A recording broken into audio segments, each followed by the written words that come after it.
Hey, good morning guys, welcome back to the rod shop. Today we're going to finish these two SP844 medium heavy moderate fast inshore rods, including putting labels on and using trim wraps and epoxy ramps in lieu of winding checks. So y'all stick around. When we left off with these rods last, I was going to finish up the wraps, which I've done. I've done trim wraps.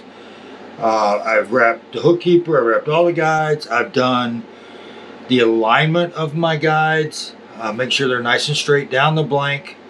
I've gone back and I've checked for tags for my wraps and either cut them with a blade or burn them off with a lighter.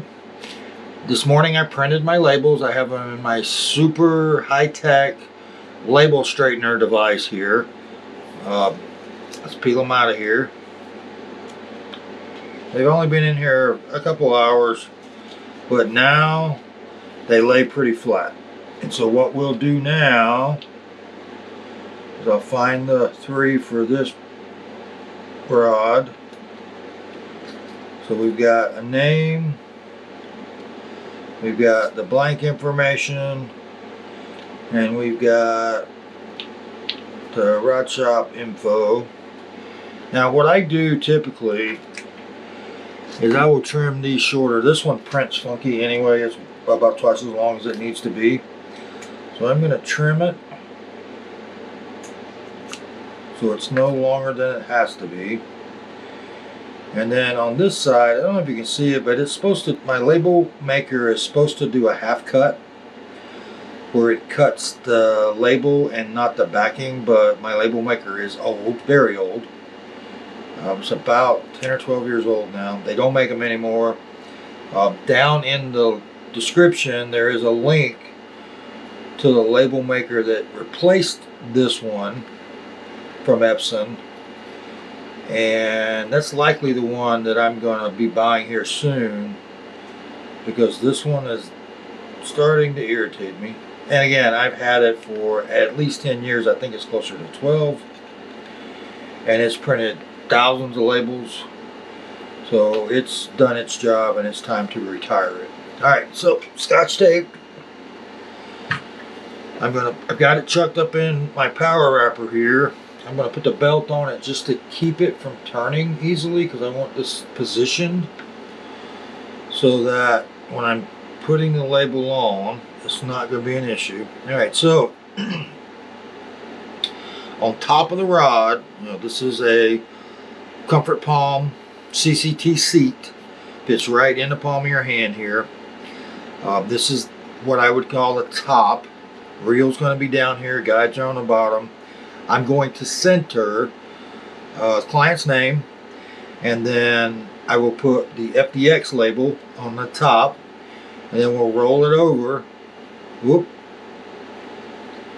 That wrap got loose.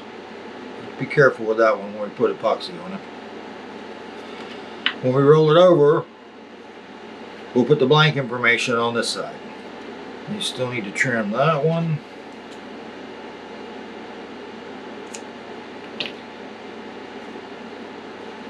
So I have three to work on here. What I like to do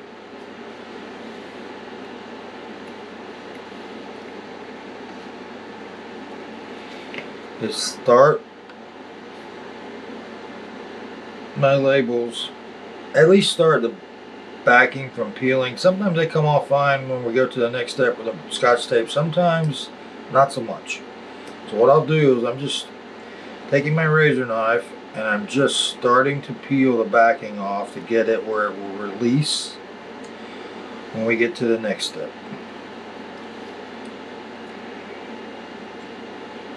Do all three of these real quick. You see it peels. You fold it. You start to fold. The backing separates because it's two separate strips.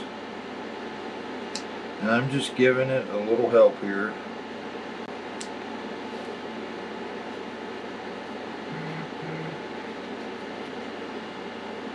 And we'll do the last one.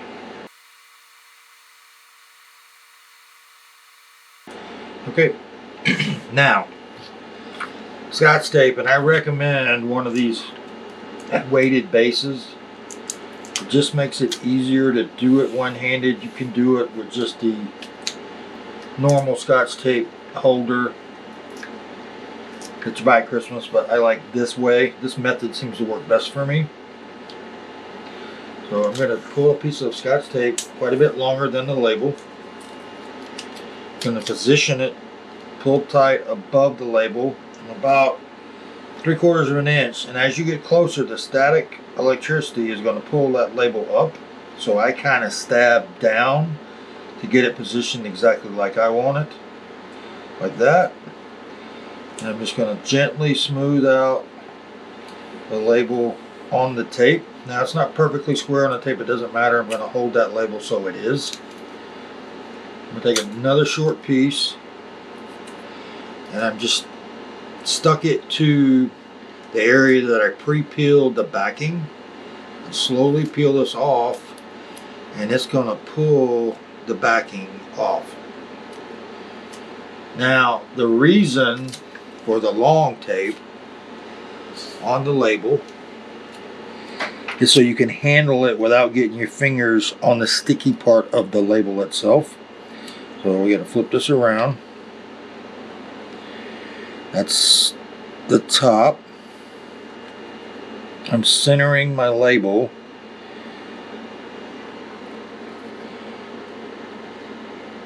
on the top of the blank in the middle of the split grip there, and I just lightly stick it down in the middle.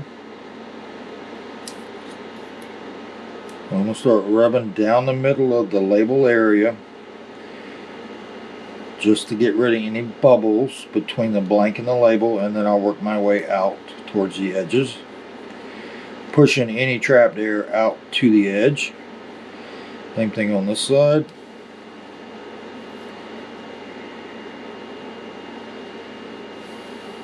Now the only tricky part about doing labels this way, the way that I do them, there's probably a bunch of the other ways, but this is how I do it. You just have to be careful when you start pulling this tape that, one, the label stays down on the blank, and two, you do it very slowly and with even pressure so that you don't tear the tape, and that just makes it more complicated to get it off.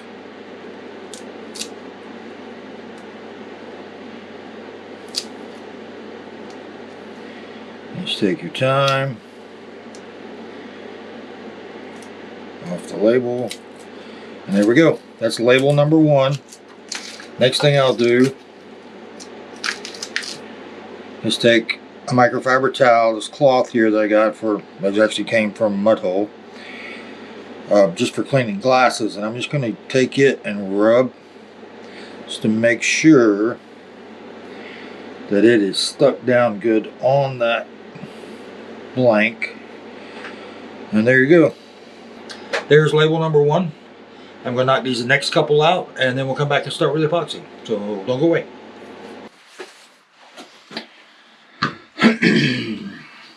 Alright. All 3 labels are on. The last thing I will do before I start mixing epoxy is I just want to make sure there's no tape residue on top of the label or on the blank where I stuck it down. The labels are all nice and flat. My corners aren't turned up. You can see a bit of a difference, and all that is, that's the end of the label, and that's the light refracting at a different angle because you have a sharp edge. Once you put the epoxy on there, that typically completely disappears, and you can't tell that it wasn't just written on the blank. So let me get some epoxy mixed up, and we'll get started coating these labels and with the epoxy ramps over these trim bands in lieu of winding checks. So here we go. Now we're going to mix about 4 cc's of thread epoxy, and what I like using is the D2 Diamond Finish. It's a medium build thread epoxy, wrap epoxy, and I just like the way it lays down flat. It's always stayed very clear for me. Nothing wrong with using any of the other type of thread finishes. They all have a little bit different viscosity when they're mixed. They have different cure times. I've started using this a long time ago, and this produces the most consistent results for me. Could be me, but that's just what I like. Like I said, it doesn't really matter. And there's plenty out there on the market to choose from. I mixed 4 cc's of each. Had quite a large area to cover with the labels. To do just the wraps, you wouldn't need but 3 cc's.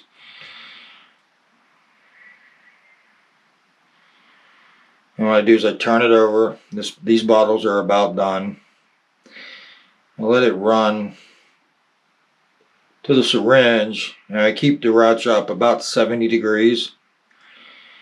Right now it's 72 in here. In that temperature, it keeps the epoxy fresh, I guess, longer. All right, there's 4.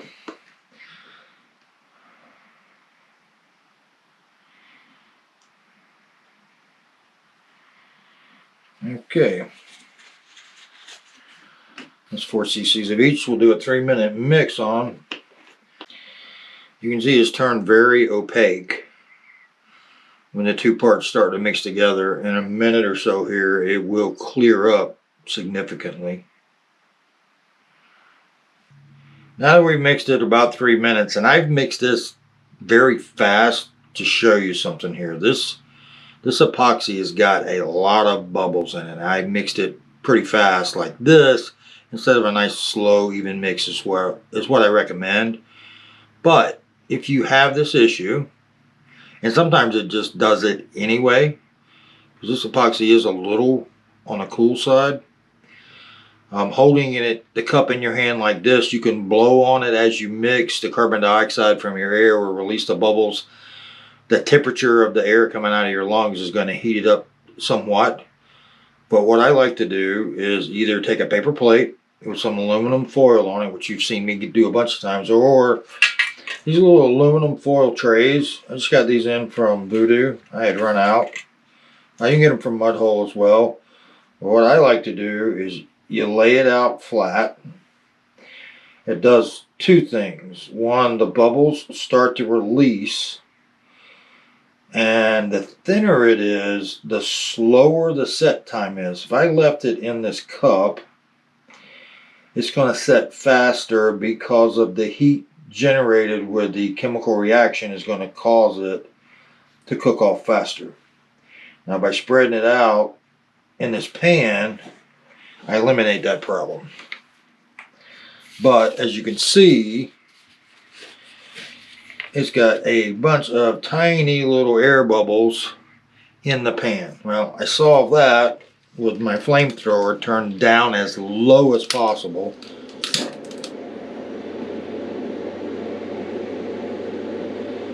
And I'm just going to hit it, and you see the bubbles are disappearing almost immediately. There's a few left in there, but not enough to worry about.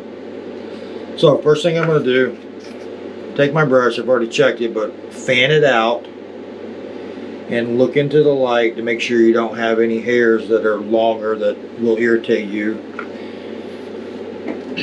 Then the first thing I want to do once I start applying epoxy is I'm just going everywhere my thread is, and I'll put a thin coat just on the threads. I'm going to kick this out so I can spin it.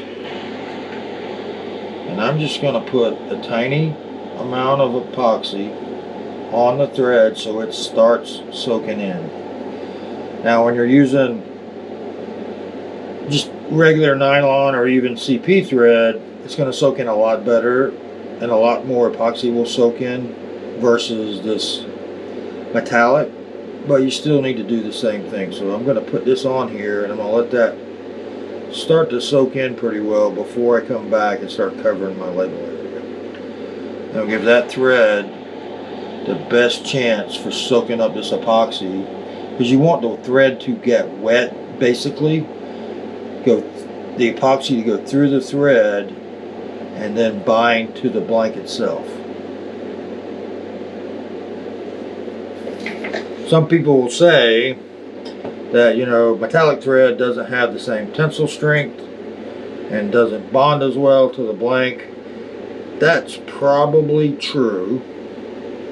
However, I don't build giant heavy surf rods or boat rods very often, and I don't have that problem with my inshore rods and my freshwater rods.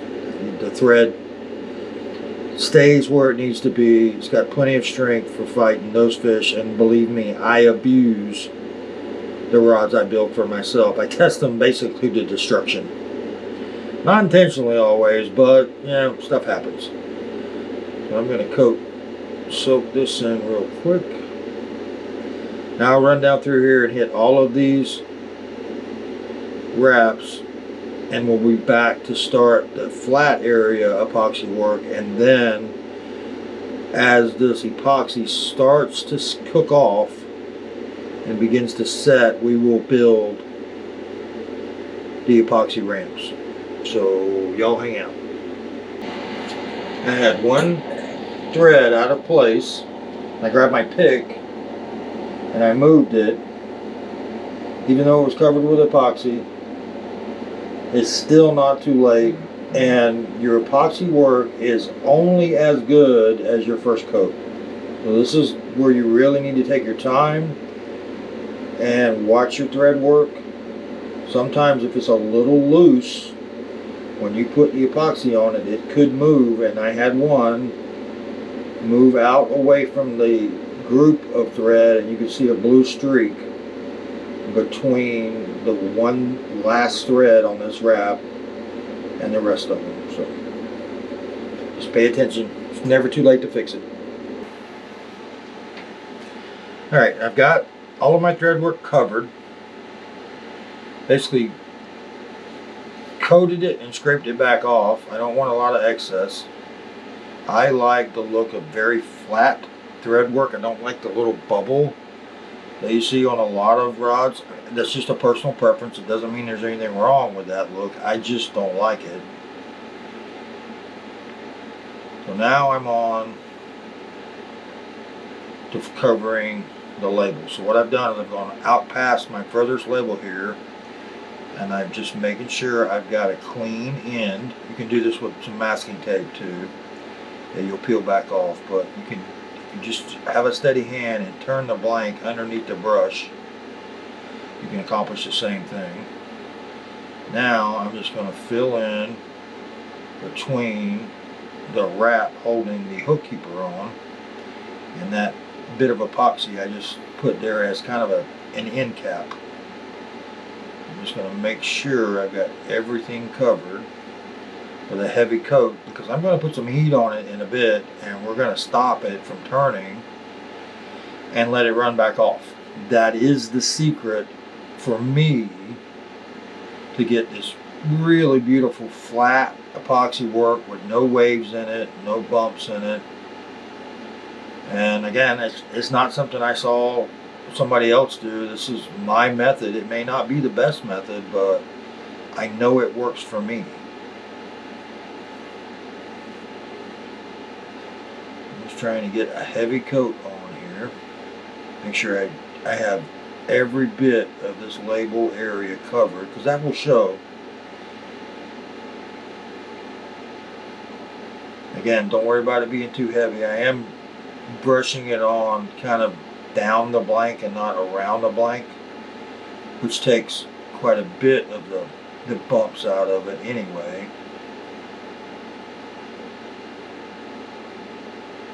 And what I'm doing is I've got my head position here, so the reflection, and I'm just looking down the top of the blank here, and you'll get this really almost an opaque look at the top of the blank where you have epoxy, and anytime that disappears means you have a spot that does not have epoxy on it.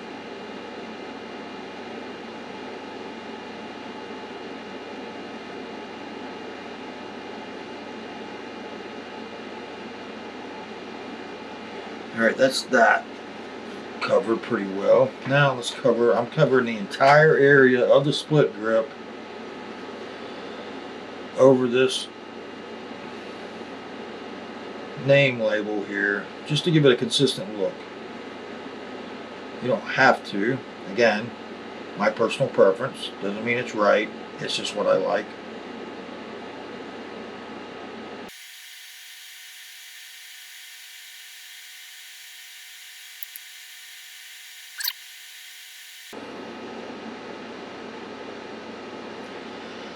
Now, if I was on my, if I was using my Alps wrapper, I would flip it into dry mode right now, and let it start turning a little bit and put some heat on it. But I'm still using the Gen 1 CRB Pro. I do have Gen 2 in a box. It just came in. Later today I'm going to switch over and I'll shoot that so you guys can see how easy or difficult it is. I have no idea. I'm going to unbox it together and put it, we'll take the Gen 1 power head off here and put the Gen 2 head on and see how much time that takes. So here we go. We've got an inordinate amount of epoxy on this grip area. Way too much. Which is fine, because we're going to drip it off here in just a second. But before I can do that, I'm going to move it over to just a regular dryer and a stand that I've got set up here on the table. I mean, I would usually have one of these set anyway, so I can move it a few minutes after I finish the epoxy, so I can start the next rod, typically.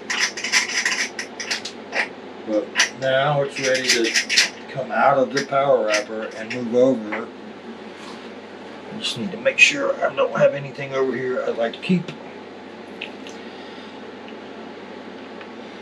And we're going to move it.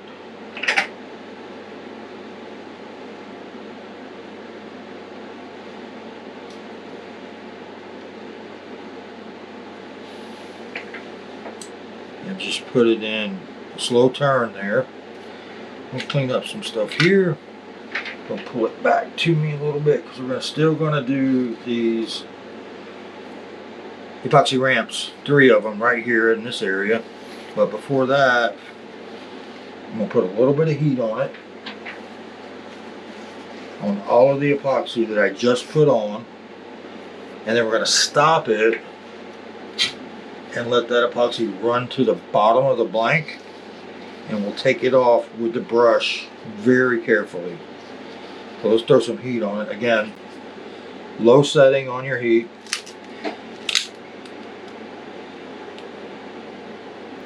This is an even coat of heat to warm it up a little bit. If you're in a hot environment like this, typically this rod shop would be warm by now, but we've had rain all morning, so we don't have any sun beating on that wall over there yet. So it's actually cooler in here than it normally would be, and I see a spot that I did not get covered. I missed a spot right there.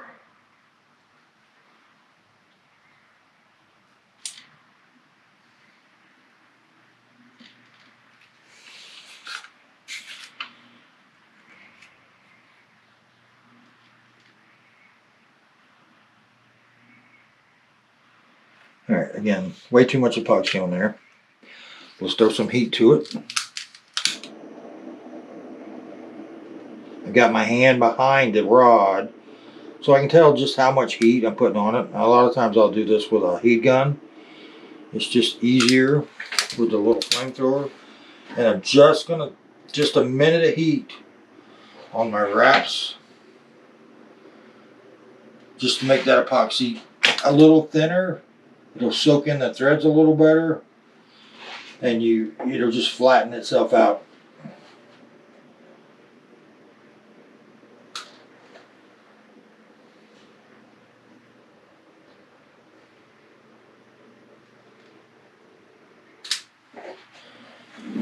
Now when this rod comes around to what I call the bottom, I'm going to stop it. And I'm just going to let this epoxy that I heated up start running to the bottom. And I'm going to start looking. And again, I told you about that opaque area on the edge of the blank. It's starting to run to the bottom now, and I can take my brush, and I'm really not touching the blank at all. I'm just grabbing the epoxy.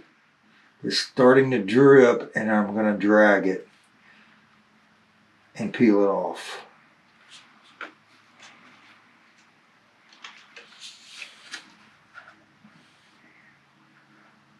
And if you got your epoxy on pretty flat to begin with, you may not even see this.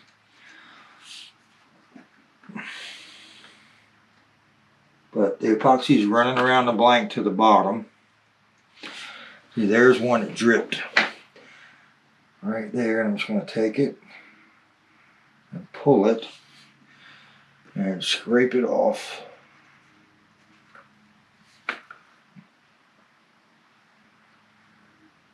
And again, this blank's been sitting still for about 2 minutes now. And the epoxy's just now running to the bottom. Now, I've never seen anybody do it this way. So it's a secret. I'll keep this to yourself. But what it does is it leaves you with perfectly flat epoxy work. Because before, when I would do this epoxy work, no matter how hard I tried, it seems like where you have these large areas, 4, 5, 6 inches of epoxy, you would always have a little bit of a wave in it where it was thicker in some spots than others. And even when you're brushing and along the blank to try to even it out, you wind up with a glob somewhere, and as the rod spins while it's drying, that glob makes a ring. Now, I have done some split grips that way intentionally with heavy rings just as an accent piece, and they give you a little more beef to hold on to fighting a large fish. But typically I want them to be very, very flat.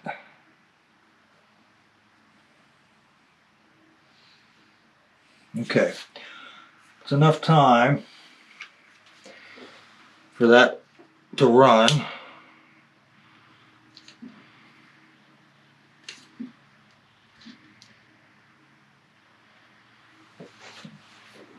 Now, this dryer turns backwards, and I don't think this is one. Oh, there it goes. I like it running, the rod turning, top disappearing away from me when I do these ramps. I'm going to throw a little more heat here just in the label areas to get that to really flatten out as it's turning.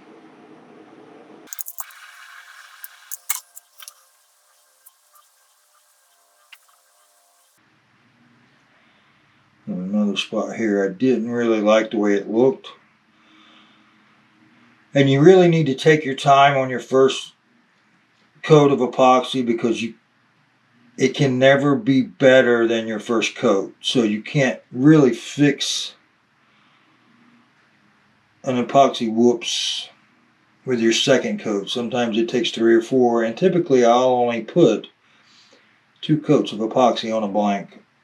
That's all you really need. I don't want to add any additional weight. And the more epoxy work you do, you can affect the action and the power of a rod if you're not careful. Mostly when you're doing a lot of epoxy on the other end. But I like to have this handled and perfect on my first coat.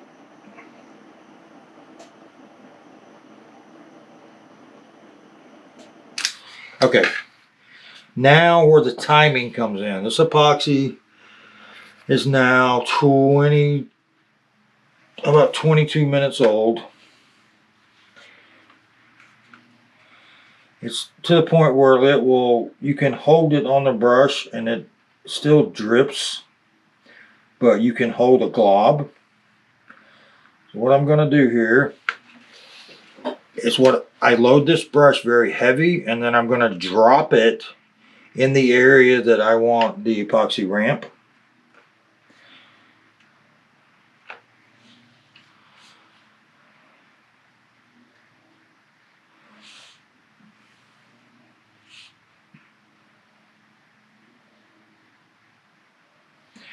And I'm just dropping it in. I'm not brushing it on. I'm letting it drop off the brush in the area that I want it. And then I'll start manipulating it just by kind of dragging the top of the epoxy around.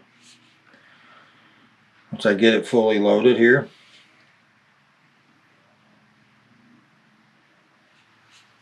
And I'm not trying to complete this ramp. I'll do it again on my second coat of epoxy. But you can see it starting to magnify and look like the swooped aluminum winding checks, which are way overpriced in my opinion. And then you have to have either a pretty good selection of them, or you wind up delaying your build because you've got to measure and then wait. Which, if you're only doing a couple rods, that's fine. But once I start a rod, I really like to get it finished as soon as possible because I got to start something else.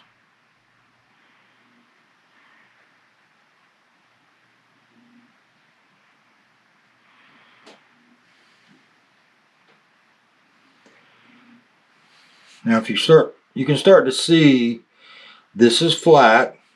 This one looks like the thread work comes up the grip like an aluminum swooped winding check would look. And that's just the magnifying effect of the epoxy. Alright, we'll stop messing with that one for now. We'll move to this one.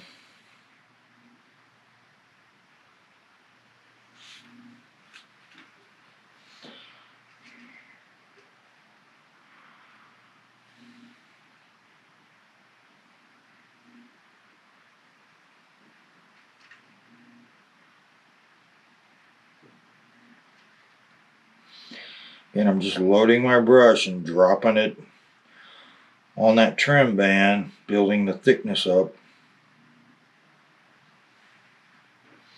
And it's timing. If you do this too early, it won't build up. It'll just keep running.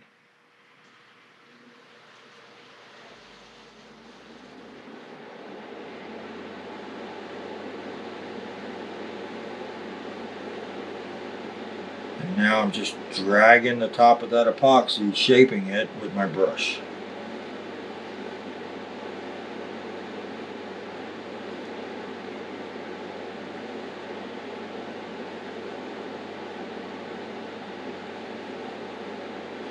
And for the last one.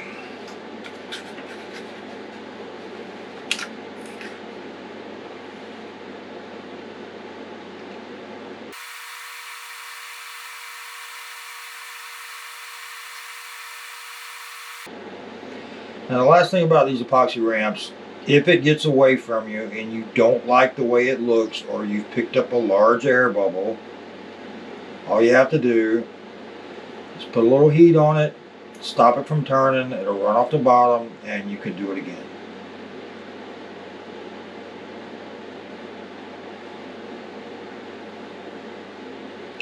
There you go. That one specifically looks like a swooped aluminum winding check. So that's it for labels and epoxy. This rod is almost complete. Tomorrow I'll put the final coat of epoxy on. And these guys actually, Wyatt and Hayes, who the white rod is for, they're coming to fish with me on Sunday on a Kissimmee chain on a guide trip. So they will be bringing reels. And hopefully we can get some footage of them catching some fish on their brand new SP 844 medium heavy, moderate fast inshore rods. So thanks for watching, guys. I'll see you next time. And we're out.